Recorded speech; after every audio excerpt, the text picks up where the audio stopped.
ओम नमो भगवते वासुदेवाय। प्रिय भक्तों, आइए सुनते हैं श्रीमद् भागवत महापुराण की कथा। प्रिय भक्तों, आज की कथा में हम श्रवण करेंगे भक्ति का दुख दूर करने के लिए नारद जी का उद्योग। नारद जी ने कहा, वाले तुम व्यर्थ ही अपने को क्यों खेद में डाल रही हो? अरे तुम इतनी चिंतातुर क्यों हो? भगवान श्री कृष्ण के चरण कमलों का चिंतन करो, उनकी कृपा से तुम्हारा सारा दुख दूर हो जाएगा। जिन्होंने कौरवों के अत्याचार से द्रौपदी की रक्षा की थी और गोप सुंदरियों को स्नात किया था, वे श्री कृष्ण कहीं चले थोड़े ही गए हैं। फिर तुम तो भक्ति हो और सदा उन्हें प्राणों से भी प्यारी हो। तुम्हारे बुलाने पर तो भगवान नीचे के घरों में भी चले जाते हैं। सत्य, त्रेता, द्वापर, इन तीन युगों में ज्ञान और वैराग्य मुक्ति के साधन थे, किंतु कलयुग में तो केवल भक्ति ही ब्रह्म सायुज्य मोक्ष की प्राप्ति कराने वाली है। यह सोचकर ही परमानंद चित्त मूर्ति ज्ञान स्वरूप श्री हरि ने अपने सत्व स्वरूप से तुम्हें रचा है। तुम साक्षात श्री कृष्णचंद्र की प्रिया और परम सुंदरी हो। एक बार जब तुमने हाथ जोड़कर पूछा था कि मैं क्या करूं, तो भगवान ने तुम्हें यही आज्ञा दी थी कि मेरे भक्तों का पोषण करो।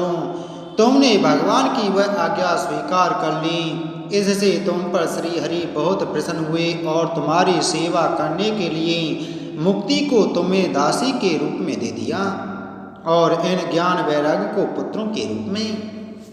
तुम अपने साक्षात स्वरूप से वैकुंठ धाम में ही भक्तों का पोषण करती हो। भूलोक में तो तुमने उनकी पुष्टि के लिए केवल छाया रूप धारण कर रखा है। तब तुम मुक्ति, ज्ञान और वैराग्य को साथ लिए पृथ्वी तल पर आई और सतयुग से द्वापर पर्यंत बड़े आनंद से रही। कलयुग में तुम्हारी दासी मुक्ति पाखंड रूप रोग से पीड़ित होकर क्षीण होने लगी थी, इसलिए वह तो तुरंत ही तुम्हारी आज्ञा से वैकुंठ लोक को चली गई। इस लोक में भी तुम्हारे स्मरण करने से ही वह आती है और फिर चली जाती है, किंतु इन ज्ञान वैराग्य को तुमने पुत्र मानकर अपने पास ही रख छोड़ा है। फिर भी कलयुग में इनकी उपेक्षा होने के कारण तुम्हारे ये पुत्र उत्साहहीन और वृद्ध हो गए हैं। फिर भी तुम चिंता ना करो, मैं इनके नव जीवन का उपाय सोचता हूँ। सुमुखी, कलि के समान कोई भी युग नहीं है। इस युग में मैं तुम्हें घर घर में प्रत्येक पुरुष के हृदय में स्थापित कर दूंगा। देखो, अन्य सब धर्मों को दबाकर और भक्ति विषयक महोत्सवों को आगे रखकर यदि मैंने लोक में तुम्हारा प्रचार न किया तो मैं श्रीहरि का दास नहीं। इस कलयुग में जो जीव तुमसे युक्त होंगे वे पापी होने पर भी वे खट के भगवान श्री कृष्ण के अवय धाम को प्राप्त होंगे। जिनके हृदय में निरंतर प्रेम रूपणी भक्ति निवास करती है, वे शुद्ध अंतःकरण पुरुष स्वप्न में भी यमराज को नहीं देखते। जिनके हृदय में भक्ति महारानी का निवास है, उन्हें प्रेत, पिशाच, राक्षस या दैत्य आदि स्पर्श करने में भी समर्थ नहीं हो सकते। भगवान तप, वेदाध्ययन, ज्ञान और कर्म आदि किसी भी साधन से वश में नहीं किए जा सकते। वे केवल भक्ति से ही वशीभूत होते हैं। इसमें गोपी जन प्रमाण हैं। मनुष्यों का सहस्त्रों जन्म के पुण्य प्रताप से भक्ति में अनुराग होता है। कलयुग में केवल भक्ति ही सार है। भक्ति से तो साक्षात श्री कृष्ण चंद्र सामने उपस्थित हो जाते हैं। जो लोग भक्ति से द्रोह करते हैं वे तीनों लोकों में दुख ही दुख पाते हैं। पूर्व काल में भक्ति का तिरस्कार करने वाले दुर्वासा ऋषि को बड़ा कष्ट उठाना पड़ा था।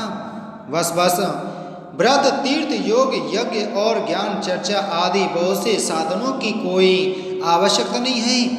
एकमात्र भक्ति ही मुक्ति देने वाली है। सूत जी कहते हैं, इस प्रकार नारद जी के निर्णय किए हुए अपने महात्म को सुनकर भक्ति के सारे अंग पुष्ट हो गए और वे उनसे कहने लगी। भक्ति ने कहा, नारद जी आप धन्य हैं, आपकी मुझ में निश्चल प्रीति है। मैं सदा आपके हृदय में रहूंगी, कभी आपको छोड़कर नहीं जाऊंगी। साधु, आप बड़े कृपालु हैं। आपने क्षण भर में ही मेरा सारा दुख दूर कर दिया, किंतु अभी मेरे पुत्रों में चेतना नहीं आई है। आप इन्हें शीघ्र ही सचेत कर दीजिए, जगा दीजिए। सूत जी कहते हैं, भक्ति के ये वचन सुनकर नारद जी को बड़ी करुणा आई और वे उन्हें हाथ से हिला ढुलाकर जगाने लगी। फिर उनके कान के पास मुंह लगाकर जोर से कहा, ओ ज्ञान जल्दी जग पड़ो, ओ वैराग्य जल्दी जग पड़ो। फिर उन्होंने वेद ध्वनि, वेदांत घोष और बार बार गीता पाठ करके उन्हें जगाया। इससे वे जैसे तैसे बहुत जोर लगाकर उठे, किंतु आलस्य के कारण वे दोनों जमाई लेते रहे, नेत्र उगाड़ कर देख भी ना सके। उनके बाल बगलों की तरह सफ़ेद हो गए थे। उनके अंग प्राय सूखे काठ के समान निस्तेज और कठोर हो गए थे। इस प्रकार भूख प्यास के मारे अत्यंत दुर्बल होने के कारण उन्हें फिर सोते देख नारद जी को बड़ी चिंता हुई और वे सोचने लगी, अब मुझे क्या करना चाहिए। इनकी यह नींद और इससे भी बढ़कर इनकी वृद्धावस्था कैसे दूर हो। सोनक जी, इस प्रकार चिंता करते करते वे भगवान का स्मरण करने लगे। उसी समय यह आकाशवाणी हुई कि मुनि, खेद मत करो, तुम्हारा यह उद्योग निसंदेह सफल होगा। देवर्षि, इसके लिए तुम एक सत्कर्म करो, वह कर्म तुम्हें संत शिरोमणि महानुभाव बताएंगे। उस सत्कर्म का अनुष्ठान करते ही क्षण भर में इनकी नींद और वृद्धावस्था चली जाएगी तथा सर्वत्र भक्ति का प्रसार होगा। यह आकाशवाणी सब वहाँ सभी को साफ साफ सुनाई दी। इससे नारद जी को बड़ा विस्मय हुआ और वे कहने लगे, मुझे तो इसका कुछ आशय समझ में नहीं आया। नारद जी बोले, इस आकाशवाणी ने भी गुप्त रूप में ही बात कही है। यह नहीं बताया कि वह कौन सा साधन किया जाए जिससे इनका कार्य सिद्ध हो। वे संत न जाने कहाँ मिलेंगे और किस प्रकार उन साधन को बताएंगे। अब आकाशवाणी ने जो कुछ कहा है उसके अनुसार मुझे क्या करना चाहिए। सूत जी कहते हैं, सौनक जी, तब ज्ञान वैराग्य दोनों को वहीं छोड़कर नारद मुनि वहाँ से चल पड़े और प्रत्येक तीर्थ में जा जाकर मार्ग में मिलने वाले मुनीश्वरों से वह साधन पूछने लगे। उनकी उस बात को सुनते तो सब थे, किंतु उसके विषय में कोई कुछ भी निश्चित उत्तर न देता। किसी ने उसे असाध्य बताया, कोई बोले इसका ठीक ठीक पता लगाना ही कठिन है, कोई सुनकर चुप रह गए और कोई तो अपनी अवज्ञा होने के वजह से बात को टाल टूल कर खिसक गए। त्रिलोकी में महान आश्चर्यजनक हाहाकार मच गया। लोग आपस में कानाफूसी करने लगे। भाई, जब वे ध्वनि, वेदांत घोष और बार बार गीता पाठ सुनाने पर भी भक्ति, ज्ञान और वैराग्य ये तीनों नहीं जगाए जा सके, तब और कोई उपाय नहीं है। स्वयं योगी राज नारद को भी जिसका ज्ञान नहीं है उसे दूसरे संसारी लोग कैसे बता सकते हैं। इस प्रकार जिन जिन ऋषियों से इसके विषय में पूछा गया, उन्होंने निर्णय करके यही कहा कि यह बात दुसाध्य ही है। तब नारद जी बहुत चिंतातुर हुए और बद्री वन में आए। ज्ञान वैराग्य को जगाने के लिए वहाँ उन्होंने यह निश्चय किया कि मैं तप करूँगा। इसी समय उन्हें अपने सामने करोड़ों सूर्यों के समान तेजस्वी सनक आदि मुनीश्वर दिखाई दिए। उन्हें देखकर वे मुनि श्रेष्ठ कहने लगे। नारद जी ने कहा, महात्माओं, इस समय बड़े भाग्य से मेरा आप लोगों के साथ समागम हुआ है। आप मुझ पर कृपा करके शीघ्र ही वह साधन बतलाइए। आप सभी लोग बड़े योगी, बुद्धिमान और विद्वान हैं। आप देखने में 5-5 वर्ष के बालक से जान पड़ते हैं, किंतु हैं पूर्वजों के भी पूर्वज। आप लोग सदा वैकुंठ धाम में निवास करते हैं, निरंतर हरि कीर्तन में तत्पर रहते हैं, भगवत लीला अमृत का रसास्वादन कर सदा उसी में उन्मत्त रहते हैं और एकमात्र भगवत कथा ही आपके जीवन का आधार है। हरि शरणम, भगवान ही हमारे रक्षक हैं। यह वाक्य मंत्र सर्वदा आपके मुख में रहता है। इसी से काल प्रेरित वृद्धावस्था भी आपको बाधा नहीं पहुंचाती। पूर्व काल में आपके भूभंग मात्र से भगवान विष्णु के द्वारपाल जय और विजय तुरंत पृथ्वी पर गिर गए थे और फिर आपकी ही कृपा से वे पुनः वैकुंठ लोक पहुँच गए।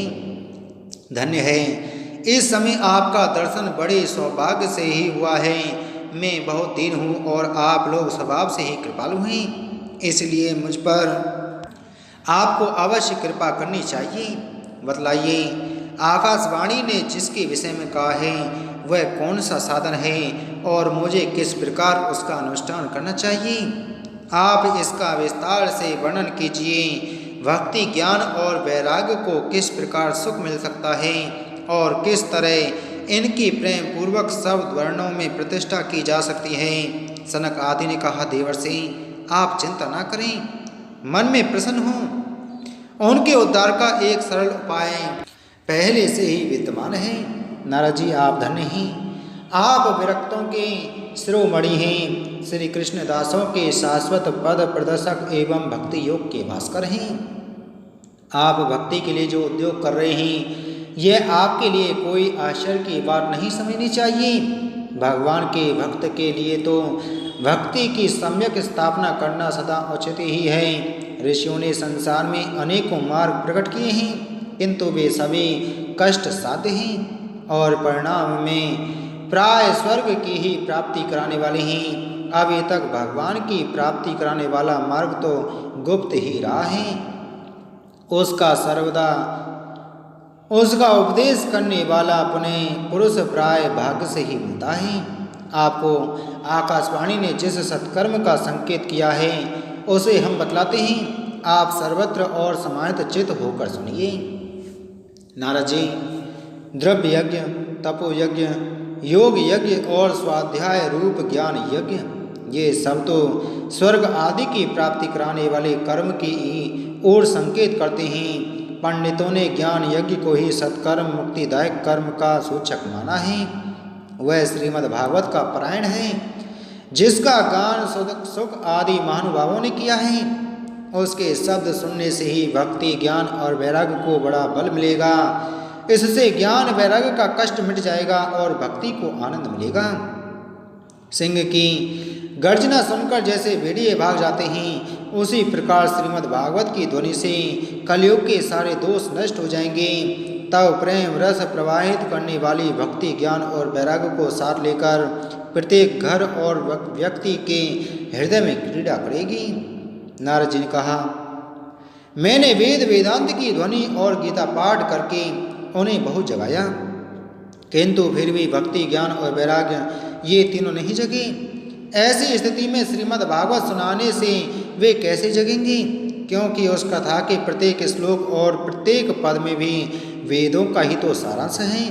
आप लोग शरणागत वत्सल हैं तथा आपका दर्शन कभी व्यर्थ नहीं होता, इसलिए मेरा यह संदेह दूर कर दीजिए।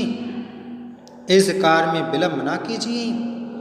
सनक आदि ने कहा, श्रीमद् भागवत की कथा वेद और उपनिषदों के सार से बनी है, इसलिए उनसे अलग उनकी फल रूपा होने के कारण वह बड़ी उत्तम जान पड़ती है। जिस प्रकार रस वृक्ष की जड़ से लेकर शाखा पर्यंत रहता है, किंतु इस स्थिति में उसका आस्वादन नहीं किया जा सकता, वही जब अलग होकर फल के रूप में आ जाता है तब संसार में सभी को प्रिय लगने लगता है।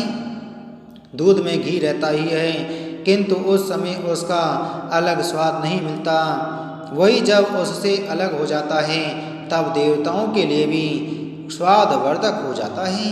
खांड एक के ओर छोर और बीच में भी व्याप्त रहती है, तथापि अलग होने पर उसकी कुछ और ही मिठास होती है। ऐसे ही यह भागवत की कथा है। यह भागवत पुराण वेदों के समान है। श्री व्यास देव ने इसे भक्ति, ज्ञान और वैराग्य की स्थापना के लिए प्रकाशित किया है। पूर्व काल में जिस समय वेद वेदांत के पारगामी और गीता की भी रचना करने वाले भगवान व्यासदेव खिन्न होकर अज्ञान समुद्र में गोते खा रहे थे, उस समय आपने ही उन्हें 4 श्लोकों में इसका उपदेश किया था। उसे सुनते ही उनकी सारी चिंता दूर हो गई थी। फिर इसमें आपको आश्चर्य क्यों हो रहा है? जो आप हमसे प्रश्न कर रहे हैं, आपको उन्हें सुख और दुख का विनाश करने वाला श्रीमद् भागवत पुराण ही सुनाना चाहिए। नारद जी ने कहा, महानुभावों, आपका दर्शन जीव के संपूर्ण पापों को तत्काल नष्ट कर देता है और जो संसार दुख रूप दावानल से तपे हुए हैं उन पर शीघ्र ही शांति की वर्षा करता है। आप निरंतर शेष जी के सहस्त्र मुखों से गाए हुए भगवत कथा अमृत का ही पान करते रहते हैं। मैं प्रेम लक्षणा भक्ति का प्रकाश करने के उद्देश्य से आपकी शरण लेता हूँ। जब अनेकों जन्मों के संचित पुण्य पुंज का उदय होने से मनुष्य को सत्संग मिलता है तब वह उसके अज्ञान जनित मोह और मद रूप अंधकार का नाश करके विवेक उदय होता है। एते श्री पद्म पुराणे उत्तरखंडे श्रीमद्भागवत महात्म्ये कुमार नारद संवादो नाम द्वितीय अध्याय संपूर्णम। बोलो श्रीमद्भागवत महापुराण की जय। बोलो श्री कृष्णचंद्र भगवान की जय।